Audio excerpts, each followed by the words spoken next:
முள்ளிவாய்க்காலில் எங்கண்ட இனத்தை கொத்தா கொலை செஞ்சது ஜனாதிபதி செய்தாலும் அது குற்றம் தான். அந்த அடிப்படையில் நான் நினைக்கிறேன் இன்னொரு இனிவரும் காலங்களில் ஒரு பெரிய பிரச்சனையாக இருக்குமென்னு நினைக்கிறேன். அதுக்குள்ள அவர்கள் சுடுவார்கள் எதிர்பார்க்கிறேன். எனி பர்சன், இவன் ஜனாதிபதியோ பிரதமரோ யாராக இருந்தாலும் எனி பர்சன் ஒரு பாராளுமன்ற உறுப்பினருடைய உரையை திருப்பிப்படுத்தி கதைக்கிறத வந்து சட்டத்தை அந்த பார்ட் ஏ இந்த செக்ஷன் 4, 5, 7 இது வந்து பீனல் கோட் செக்ஷன் 190 படி 190வது பீனல் கோட் செக்ஷன் படி அது 7 மேக்சிமம் 7 வருடம் சிறைக்கு போகக்கூடிய ஒரு பெரிய குற்றம். அது தவிரவும் ஒரு சில பாராளுமன்ற உறுப்பினர்கள் என்பிபி பாராளுமன்ற உறுப்பினர்கள் சில பேரை நான் கத்திரத்தோடது விரலிகள் என்று சொன்னதாக பாராளுமன்றத்திலே கதைத்திருந்தேன். ஸோ அவர்களை என்று நான் சொல்லவில்லை. நான் அவர்களுடைய என்பிபி பாராளுமன்ற உறுப்பினர்களோ அல்லது இவர்களுடைய பேரையோ நான் சொல்லவில்லை.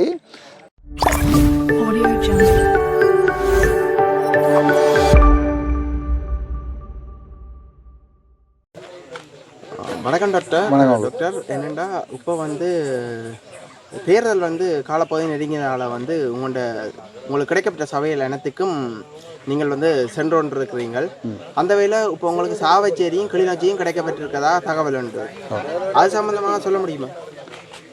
அது என்னென்னா இப்போதைக்கு நாங்கள் ஏற்கனவே வின் பண்ணினான்னு சொல்லி தேர்தலில் பேலட் சீட்டில் வரப்போகிறது வந்து பருத்தித்துறை நகரசபை, பூனாரி பிரதேசபை, துணுக்கா பிரதேசபை, இந்த 3ம் ஷுவராக எங்களுக்கு வரப்போகுது. அதை விட மட்டக்களப்பும் ட்ரிங்கோவும் இருக்குது.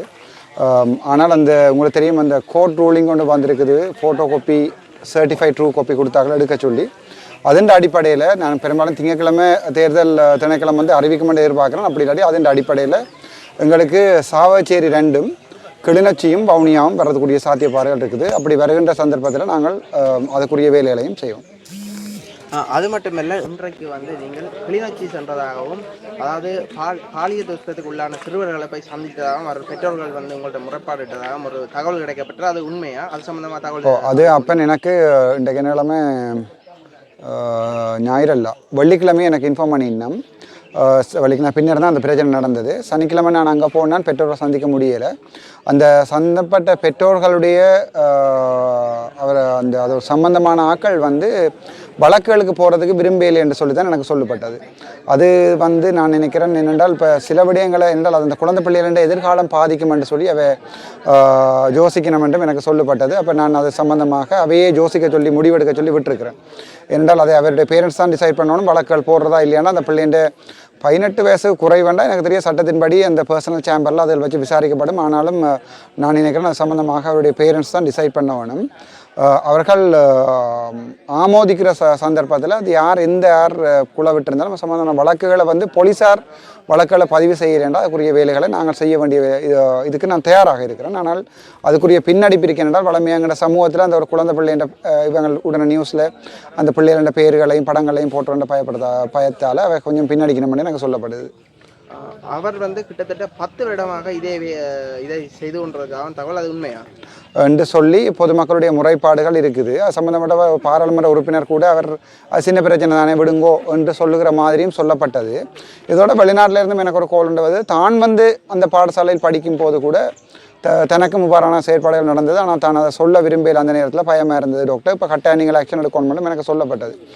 அது உண்மையாக இருக்கிற பட்சத்தில் வந்து ஒரு பெரிய பிரச்சனை. அப்போது அது நீ நீதிமன்றம் தான் தீர்மானிக்கணும் உண்மையாக நடந்ததா இல்லையா. இப்போ குற்றம் யாரும் சுமட்டலாம். இப்போ எனக்கும் 1000 குற்றம் சுமத்தி கொண்டிருக்கணும். நீதிமன்றம் தான் தீர்க்க வேணும். அது உண்மையாக நடந்ததா இல்லைன்றது வந்து நீதிமன்றம் தான் தீர்மானிக்க வேணும். ஆனால் அதுக்குரிய வழக்குகளை கொண்டு போக வேண்டிய தேவை எங்களுக்கு இருக்க செய்வோம். நாங்கள் அது மட்டுமல்ல, இப்போ பார்லிமெண்ட்டில் வந்து உங்களோட அது வீடியோக்களை வெளியிட வேண்டாம் என்ற ஒரு இது வந்திருக்கிறது. அது சம்பந்தமாக சொல்ல முடியுமா? மே 8ஆம் தேதி வரைக்கும் அந்த தடை இருக்குது. அந்த தடையை வந்து அவர்கள் நீடிக்கிறதா இல்லைன்றதை மே 8ஆம் தேதி தான் தீர்மானிப்பார்கள் என்ற ஒரு இதையும் சபாநாயகர் சொல்லியிருக்கிறார். அது வந்து பாராளுமன்றத்தில் இருக்கிற சட்டம் ஒன்று இருக்கிறது, பார்லிமெண்ட் ப்ரிவிலேஜ் ஆக்ட் ஒன்று இருக்கிறது. அந்த சட்டத்தை மீறித்தான் அதை செய்திருக்கிறார்கள். அதற்காக நான் போய் பாராளுமன்றத்திலே டிப்யூட்டி செக்ரட்டரி ஜெனரலோட கதைக்கும் போது அவர்கள் அதை ஏற்றுக்கொள்ளவில்லை. வழமையாக எந்த பிளவராக்களும் தாங்கள் அந்த சட்டத்தில் மாட்ட போகிறோம்ன்றவனே ஏற்றுக்கொள்றதில்லை. அப்போ நான் அது பிறகு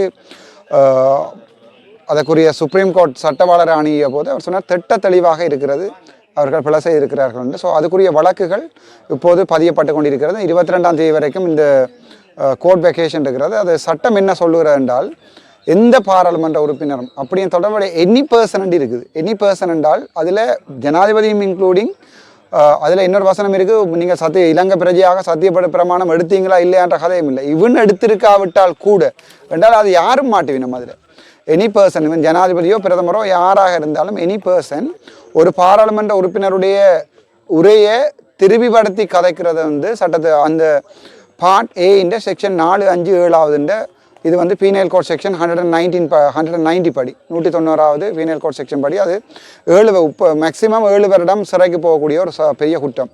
பாராளுமன்றத்தை பொறுத்த வரைக்கும் பாராளுமன்றம்ன்றது வந்து ஒரு நீதிமன்றத்துக்கு மேலானதாகத்தான் பார்க்கப்படுகிறது. ஆகவே அதில் பிளவுறாக்கள் தொடர்பாக அட்டர்னி அட் லோ ஒருவர் கூட எனக்கு அதை பாராளுமன்றத்திலே பார்த்துட்டு சொல்லியிருக்கிறார்கள். பண அட்டர்னிஸ் சொல்லியிருக்கணும், அவர்கள் பாராளுமன்றத்தில் உங்களுக்குரிய அடிப்படை உரிமை மீறலை செய்திருக்கிறார்கள் என்று சொல்லி. ஆகவே அது சம்பந்தமாக நாங்கள் நீதிமன்றத்துக்கு போகிறோம் என்று சொல்லி இன்ஃபார்ம் பண்ணியும் போட்டோம். நாங்கள் அதுக்குரிய நீதிமன்ற வேலைகளை பெரும்பாலும் 22க்கு பிறகு இது ஒரு ஹாட் நியூஸாக வரும். அது வரைக்கும் கொஞ்சம் வெயிட் பண்ணணும். இப்போ இது நீங்கள் கூறாத விஷயத்தை கூறியதாக வந்து சொல்லப்பட்டிருக்கிறது நீங்கள் சொல்கிறீங்க.